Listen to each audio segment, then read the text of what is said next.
Hello. I thought I would fulfill my promise and read a little bit more from Specters in the Storm, my spooky Halloween story.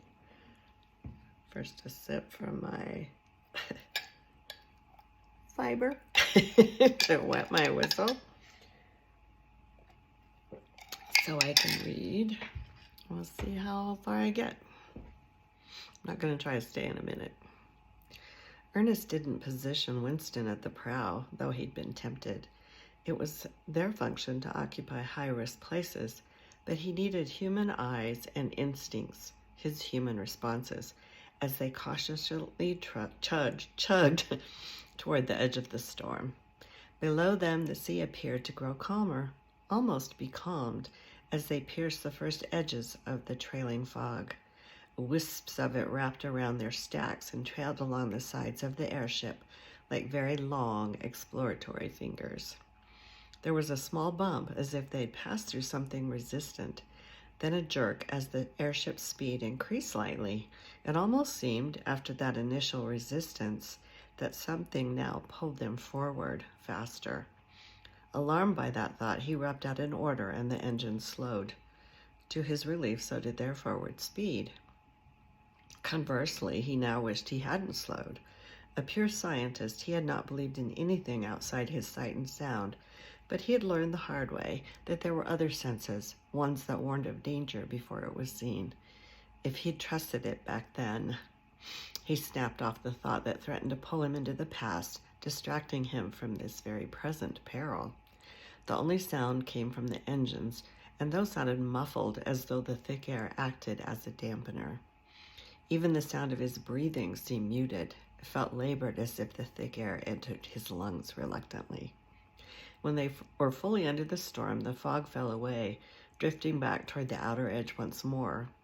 There were probably air currents he could not feel, he told himself, currents caused by their passage. He needed the rational in the face of the irrational. It was darker under the storm, but it would be.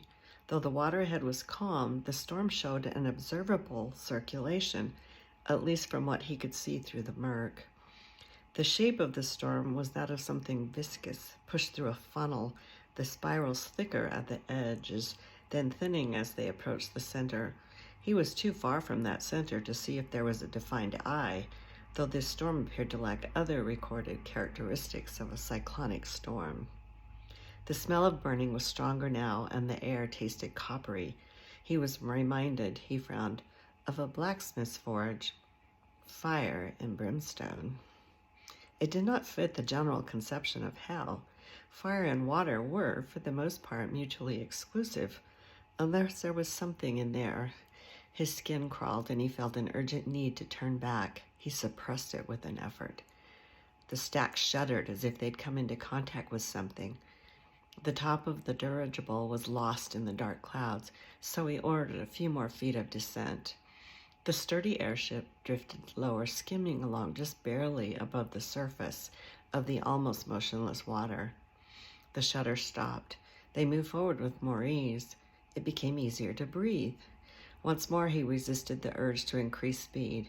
It would be unwise to expend too much of their fuel reserves when there was so much he didn't know about what might be ahead. Their progress was steady and unimpeded. He should have felt better. He didn't. The sensation of being watched crept over him. He needed to look up. He feared to do so. Off to his left, the setting sun sent rays of light under the storm, though this light did not reach them. It acted more like a distant beacon and indicated that the storm had limits, an end if only he could reach it. The sight of the distant light eased the growing panic, gave him hope, though the sense of being watched did not ease. If anything, it became worse. The sensation was one of animus, but more than that, he felt fear in there.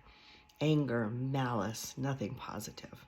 His hands gripped the gunwale until his knuckles turned white. He tried to speak, but his throat went dry and closed, as if something gripped it to hold in the call for assistance from his automatons. He wanted to claw at that hold, but he couldn't let go of the gunwale. He couldn't move. His chin started to lift as if impelled.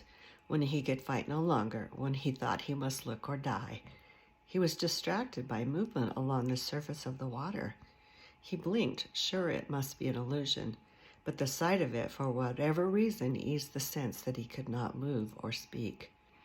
"Winston, where?" He called out the alert command. This was not his imagination, he realized. It was real. The wake made a perfect V like an arrow pointing straight at him, with waves falling away from the edges of something just under the surface. It came on, swift and straight as an arrow.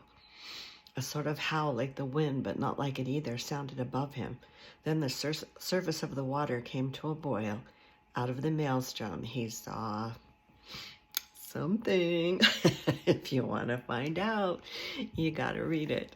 I wrote this book some years ago for an anthology, and it was a fun write, and I enjoyed doing it. I hope you have a great day.